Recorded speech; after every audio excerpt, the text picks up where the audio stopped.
Hi guys, welcome to this video podcast of My Emotions Matter. We've been doing audio podcast for the last 82 episodes. So 2020 देखि चाहिँ you probably have checked out the trailer पनि हैन हामी चाहिँ video मा चाहिँ we just try to have some very meaningful conversations and आज चाहिँ we've invited a very good friend of mine, a very good friend of My Emotions Matter. एकदम यसरी formally introduce गर्दा चाहिँ it sounds funny, but he's Prayas Rajopadhyaya. He's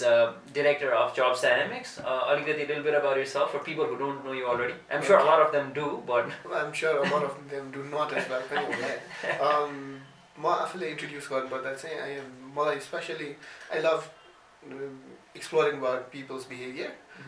त्यो बाहेक I'm fond of especially management in terms of human resources. Right. अनि kind of अब यो चाहिँ professionally गर्दा गर्दै आएको चिज चाहिँ especially jobs and careers मा चाहिँ अलिकति advice दिन सक्ने चाहिँ भएको छ. Right. So Prayas चाहिँ हामीले चाहिँ with Jobs Dynamics, My Emotions Matter मा चाहिँ we do different sessions, especially हामीले banking field मा चाहिँ we do a lot of mindset को sessions हरु हैन. So and we have a lot of these conversations offhand पनि तर आज record पनि हुने वाला छ. So हामी अलिकति त्यसमा conscious पनि भइरहेछ. So आज चाहिँ we're talking about, because it's the start of the new year, and happy new year Prayas. Happy new year to all of our listeners and viewers as well. So नयाँ year भन्ने बित्तिकै there's a lot of new year new me भन्ने vibe मा हामी गइरा हुन्छौं हैन. तर we believe that it's also important to look back and think about things that we were already doing well. That we can continue, right? So maybe certain people are starting new jobs, or certain people are continuing their old jobs, but they want to do something new. Just so we have well and good, right? We're always up for making ourselves better. So in trying to get better, could there be certain things that we could look back on from our past and continue that? As a conversation or as a theme, so. Prayas, what do you, like तिमीलाई नै personally चाहिँ अरूको बारेमा भन्नु भन्दा पनि what's something that you feel you've done well previous years or last year मा पनि that you would like to continue तिम्रो त किनभने obviously you're not changing your job and you're still director at Jobs Dynamics, so what is something you want to continue doing? 2019 was one of मेरो अलिकति crucial year in terms of personal and professional life को लागि चाहिँ. Right. त्यो दुईटैलाई हेर्ने हो भन्दाखेरि चाहिँ I've read a lot of books. 2019 मा more specifically, so that's something I would want to carry forward 2020 मा पनि. Maybe more books in terms of other specific in terms of management and your people behavior mindset को त्यो कुराहरु चाहिँ अझै more explore गर्न चाहिँ, because that's something I really enjoyed doing myself. त्यसले मलाई एकदम meaningful पनि लागेको छ त्यो चीजहरु चाहिँ. So that's something I really want to carry forward. र again यो carry forward गर्ने चीजलाई चाहिँ अब कहाँबाट यो thought आउँछ भन्ने चाहिँ again गरेको चीजलाई पहिला reflect गरेपछि न आउँछ हैन. So it's equally important not just to look at the future but then also look at the past, and then त्यहाँबाट चाहिने राम्रो चीजहरुलाई चाहिँ ल यो चीज चाहिँ मैले कन्टिन्यू गर्नु छ भन्नु पनि. Yeah, I think that's a really interesting point. And तिमीले भनेकै कुरामा चाहिँ मलाई ठ्याक्कै तिमीलाई सोध्न मन लाग्छ कि तिमीले अरु बाहिर मिडिया appearances-हरु गरेकोमा पनि मैले सुनेको छु हैन, तिमीले मेरो हेरेको छौ. I think I can speak for on behalf of both of us that there was a big fans of reflecting and self reflection. तर धेरै जनाले भन्यो भने चाहिँ रिफ्लेक्सन गर्दा ओभर थिंकिङ हुँदैन भनेर एकदम भनिरा हुन्छ हैन. अनि न्यू इयर न्यू मी भनेर म गोदान खोजिरहेको छु, पुरानो कुरालाई हेर्ने त्यो इज दैट राइट रङ भन्ने मान्छेलाई भइरा हुन सक्छ. सो प्रोफेसनली चाहिँ because you're in that position where people approach you, they want to talk to you about careers and मेरो right or wrong के हो भनेर धेरै सोधिरा हुन्छ. So if somebody listening to this vlog was thinking along similar lines, मलाई मेरो यो 2020 राम्रो बनाउन मन छ and I want to do certain things well भन्यो भने चाहिँ, तर just to get them reflecting on their past achievements or past career मा गरेको कुराहरुको लागि चाहिँ where would you help them start reflecting? What are a few things that would be really helpful to identify? Right, especially यो career को बारे कुरा गर्दाखेरि चाहिँ one point that you can start with is हुन्छ नि मेरो इन्ट्रेस्ट चाहिँ कहाँनिर छ भन्ने पार्टबाट चाहिँ. र कतिजनालाई अब यो चीज हेर्न पनि गाह्रो पर्छ अनि त्यो बेलामा चाहिँ I would suggest them to हुन्छ नि look at their mark sheet, not त्यो मार्क्स हेर्नलाई चाहिँ हैन कि सब्जेक्टको लिस्ट, बिकज सब्जेक्ट के पढिसकेको छ मास्टर्समा 4 वर्षमा 40 वटा सब्जेक्ट के सब्जेक्ट छ थाहा हुँदैन हैन. तर if you just start reflecting on त्यो सब्जेक्टको लिस्ट हेर्दाखेरि अनि which one did you really enjoy studying हुन्छ नि, जहाँ चाहिँ you didn't even care about marks, जहाँ चाहिँ तपाईलाई पढ्न पनि एकदम रमाइलो लागेको चीज. So I think that could be one point to start. तर अनि त्यसको लागि फेरि you have to look back. Right. त्यो हेरेर चाहिँ and then the second thing would be about हुन्छ नि कलेजमा गरेको एक्टिभिटिजहरु, not just भनौं न कलेजमा गयो पढ्यो आयो हैन कि एक्स्ट्रा गरेको एक्टिभिटिजहरु चाहिँ where you really enjoyed yourself, where you could be yourself, where you could do a lot of meaningful workहरू सो त्यहाँबाट चाहिँ हामीले आफूसँग भएको के छ स्किल्सहरू त्यो चाहिँ निकाल्न सक्दो रहेछौँ कि अब we talk about leadership skills presentation skills ठुल्ठुलै कुराहरू चाहिँ गरेर हुन्छौँ होइन तर त्यो कुनै कुनै लेभलमा चाहिँ कलेजमा हामीले प्र्याक्टिस गरिसकेका हुन्छौँ कि जस्तो लेट्स से सानो एउटा example of going to a picnic organizing picnic is a big hassle ni ta true so nobody wants to take that responsibility everybody wants to go and especially in terms of भनौँ न अब एक ठाउँमा जाने भनेर भन्यो त्यसपछि ल 30 जनाको क्लासमा 28 जना वुड अग्री टु से ल जाने भनेर 2 जना वुड चाहिँ म त्यहाँ 6 चोटि गइसक्यो अर्को ठाउँ जाउँ भनिन्छ त्यो 2 बाट 6 6 बाट 8 8 बाट 12 भन्दा इट गेट्स सो कन्फ्युजिङ के सो त्यस्तो बेलामा कन्भिन्स गर्न सक्नु is also one big skill so यस्तो यस्तो चिजहरू चाहिँ if you can pick it out त्यसले चाहिँ हुन्छ नि हामीले गरेको चिज त धेरै छ भन्ने चिज चाहिँ आउँदो रहेछ कि specially I students have approached me and then यो गरौँ न त यस्तो यस्तो के भएको रहेछ कलेज लाइफमा भनेर हामीले त्यो नोट डाउन मात्रै गर्दाखेरि people have said to me and they have said actually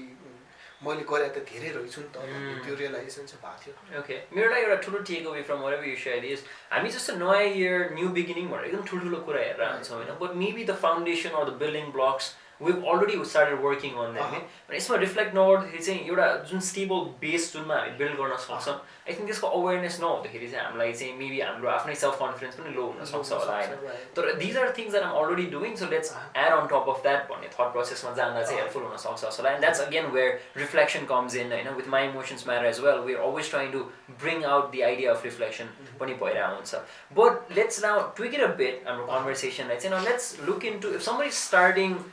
a new job होइन नयाँ करियर स्टार्ट गर्न करियर नै पनि हुन्छ जस्ट जब मात्र नयाँ हुनसक्छ होइन for those kind of people त्यो नयाँ जबको वा नयाँ करियरको जुन त्यो एक्जिबरेन्स त्यो जुन चाहिँ त्यो प्यासन त्यो एक्साइटमेन्ट त्यहाँ हुँदा हुँदै पनि पुरानो कुराको त्यो जुन stable base like you said त्यो पुरानो कुरालाई कोर बनाएर अगाडि जानको लागि चाहिँ usually what do you recommend people do यसमा चाहिँ I think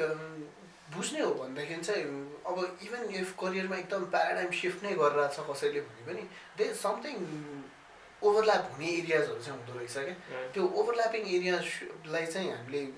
can be a बिस जस्तो भनौँ न मलाई इन्ट्रेस्टिङली ठ्याक्कै लास्ट इयर चाहिँ एकजनाले सोधेको थियो कि so she was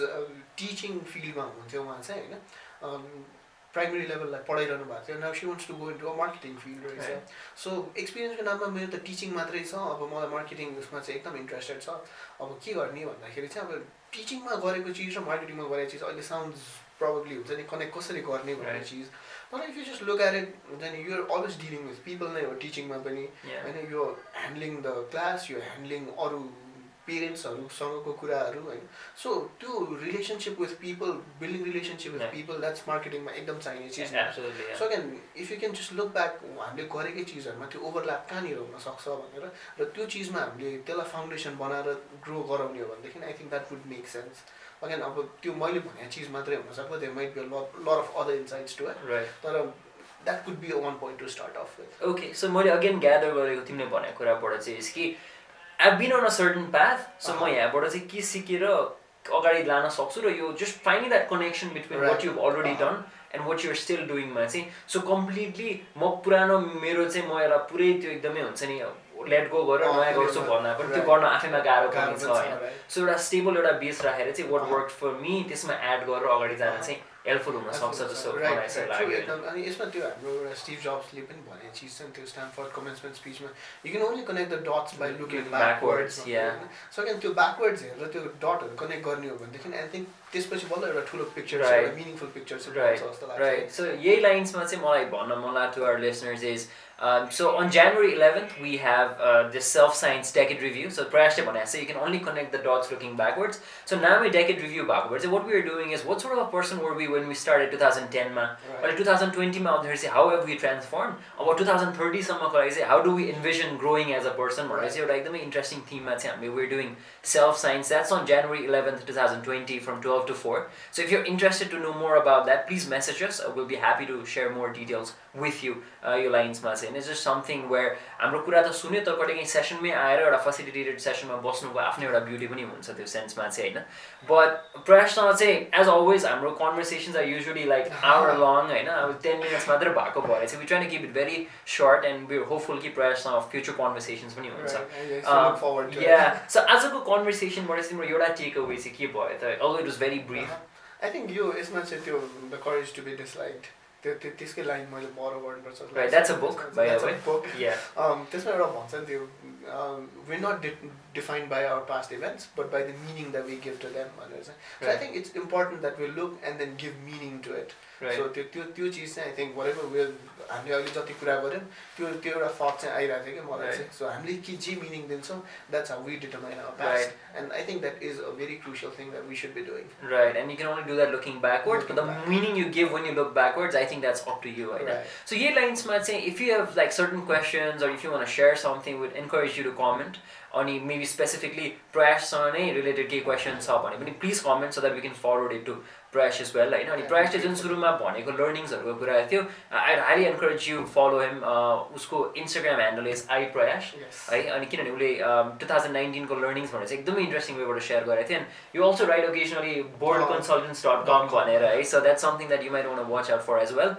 and again कुनै दिन our paths might cross because Prayas र हाम्रो टिमले चाहिँ सँगै फेसिलिटेट गरेर सेसन्सहरू पनि हुन्छ फर अर्गनाइजेसन्स एन्ड प्रयास I don't know one of the primary reasons is also because emotional intelligence at the end of the day it's about dealing with people and professional स्पेयरमा त you have to deal with people you have to create value for people होइन so that was how we wanted to start 2020 by bringing in Prayash's insights. Thank you so much for being a part of our conversation. So guys, thank you so much. Again, if you have any comments, questions, please feel free to comment. We'll be back again next Tuesday at 8 and until then, see you and have a great week ahead.